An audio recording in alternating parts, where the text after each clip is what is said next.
Film ഗാരേജിന്റെ ഇന്നത്തെ വിവിധ സിനിമകളുടെ ബോക്സ് ഓഫീസ് റിപ്പോർട്ടുകളിലേക്ക് ഇവർക്കും സ്വാഗതം. പതുപോലെ ആദ്യമേ ഒരു ജാതകം കളക്ഷനിലേക്ക് വരികയാണെങ്കിൽ സിനിമയ്ക്ക് ഇന്നൊരൽപ്പം കളക്ഷൻ വർധന വന്നിരിക്കുകയാണ്.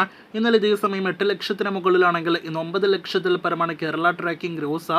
ഇന്ന് 25 ലക്ഷത്തോളം കേരളത്തിൽ ഗ്രോസ് പ്രതീക്ഷിക്കുന്ന സിനിമയുടെ ആകെ കേരള ഗ്രോസ് അങ്ങനെ 7 കോടി പിന്നിട്ട് 7 കോടി 50 ലക്ഷത്തിലേക്ക് അടുക്കുന്നു. വിദേശത്ത് GCCയിലെല്ലാം തന്നെ ബാൻ ലഭ്യമായതുകൊണ്ട് തന്നെ വേൾഡ് വൈഡ് കളക്ഷൻ അത്ര നല്ല കളക്ഷൻ പ്രതീക്ഷിക്കുന്നില്ല. എന്തായാലും കാത്തിരിക്കൂ സിനിമയുടെ കൃത്യമായ വേൾഡ് വൈഡ് കളക്ഷൻ അറിയാനായിട്ട്. ബേസലിന്റെ പൊന്മാൻ ജാതകത്തോടൊപ്പം തന്നെ തിയേറ്ററുകളിലെ ക്ലാഷ് റിലീസായിട്ടെത്തിയ സിനിമയാണല്ലോ. ചിത്രത്തിന് ഇന്ന് മികച്ച കളക്ഷൻ വർധന വന്നിരിക്കുകയാണ്. സിനിമയ്ക്ക് ഇന്നലെ ഇതേ സമയം 10 ലക്ഷത്തിന് മുകളിലാണെങ്കിൽ ഇന്ന് 13 ലക്ഷത്തിന് മുകളിലാണ് കേരള ട്രാക്കിംഗ് ഗ്രോസ്. ഇന്ന് 30 ലക്ഷത്തിനടുത്ത് കേരള ഗ്രോസ് പ്രതീക്ഷിക്കുന്ന സിനിമയുടെ ആകെ കേരള ഗ്രോസ് അങ്ങനെ ഇന്നത്തോടെ 9 കോടി കടക്കുന്നതാണ്. വേൾഡ് വൈഡ് ഫിഗേഴ്സ് സിനിമയുടെയും കൃത്യമായിട്ട് പുറത്തു വന്നിട്ടില്ല. കഴിഞ്ഞ ആഴ്ച കേരളത്തിലെ തിയേറ്ററുകളിലെ റീ റിലീസ് ചെയ്ത ക്രിസ്റ്റഫർ നോളന്റെ റീ റിലീസ് ചിത്രം ഇന്റർസ്റ്റെല്ലർ എന്ന സിനിമ ഇന്ന് കേരളത്തിൽ വളരെ മികച്ച കളക്ഷൻ നേടിയെടുക്കുമെന്ന് ഉറപ്പാക്കപ്പെട്ടിരിക്കുകയാണ്. ഇന്നലെ ഇതേ സമയം 22 ലക്ഷത്തിന് മുകളിലാണെങ്കിൽ ഇന്ന് 28 ലക്ഷത്തിന് മുകളിലാണ് കേരള ട്രാക്കിംഗ് ഗ്രോസ്. ഇന്ന് 50 ലക്ഷത്തിലേറെ ഗ്രോസ് ഉറപ്പാക്കിയ സിനിമയുടെ ആകെ കേരള ഗ്രോസ് 3 കോടി ഇന്നത്തോടെ പിന്നിട്ട് കഴിഞ്ഞിരിക്കുകയാണ്. കഴിഞ്ഞ ആഴ്ച തിയേറ്ററുകളിലേക്ക് എത്തിയ തെലുഗു സിനിമയാണ് നാഗചൈതന്യ, ഒപ്പം തന്നെ സായ് പല്ലവി തുടങ്ങിയവർ അഭിനയിച്ച തണ്ടൽ. സിനിമ തിയേറ്ററുകളിലെ വിജയമായി മാറിയിരിക്കുകയാണ്.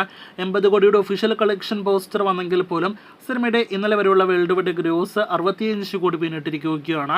70 കോടി ഇന്നത്തോടെ സിനിമ നേടിയെടുക്കുമെന്ന് പ്രതീക്ഷിക്കുന്നു.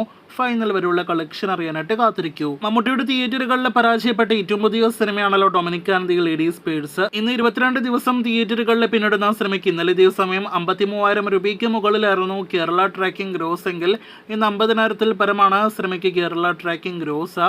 ഇന്നും 1 ലക്ഷം കേരളത്തിൽ ഗ്രോസ് പ്രതീക്ഷിക്കുന്ന സിനിമയുടെ ആകെ കേരള ഗ്രോസ് 9 കോടി 60 ലക്ഷത്തിലേക്ക് അടുക്കുന്നു. 2 വർഷത്തിന് ശേഷം തിയേറ്ററുകളിലേക്ക് എത്തിയ അജിത്തിന്റെ സിനിമയാണല്ലോ വിടാമുയർച്ചി. ഇന്നലെയോടെ കൃത്യം തിയേറ്ററുകളിൽ ഒരാഴ്ച പിന്നിട്ട സിനിമയ്ക്ക് ഇന്ന് 8ാം ദിവസമാണ് തിയേറ്ററുകളിൽ. നിലവിൽ ഇതുവരെയുള്ള വേൾഡ് വൈഡ് ഗ്രോസ് പുറത്തു വരുമ്പോൾ ഒട്ടും മികച്ച കളക്ഷനെയല്ല സിനിമയുടെ ബഡ്ജറ്റും തിയേറ്റർ റൈറ്റ്സ് എല്ലാം തന്നെ വെച്ച് നോക്കുമ്പോൾ സിനിമ നേടിയെടുത്തിരിക്കുന്നത്. പരാജയപ്പെടുമോ എന്നൊരു ചോദ്യം തന്നെ ഇതിനോടകം തന്നെ സോഷ്യൽ മീഡിയയിൽ ഉയർന്നു കഴിഞ്ഞിട്ടുണ്ട്. ഇന്നത്തെ 8ാം ദിവസത്തെ കളക്ഷനോടെ 130 കോടി വേൾഡ് വൈഡ് ഗ്രോസിലേക്ക് എത്തപ്പെടുമെന്ന് പ്രതീക്ഷിക്കുന്ന സിനിമയ്ക്ക് തിയേറ്ററുകളിൽ വിജയിക്കണമെങ്കിൽ 180 കോടി വേൾഡ് വൈഡ് ഗ്രോസ് കളക്ഷൻ നേടിയെടുക്കണം. നിലവിലെ ട്രെൻഡ് വെച്ച് നോക്കുകയാണെങ്കിൽ 150 കോടി ഈ ഞായറാഴ്ചയോടെങ്കിലും സിനിമ വേൾഡ് വൈഡ് ബോക്സ് ഓഫീസിൽ നേടിയെടുക്കുമോ എന്ന് നാം സംശയിക്കുന്നു.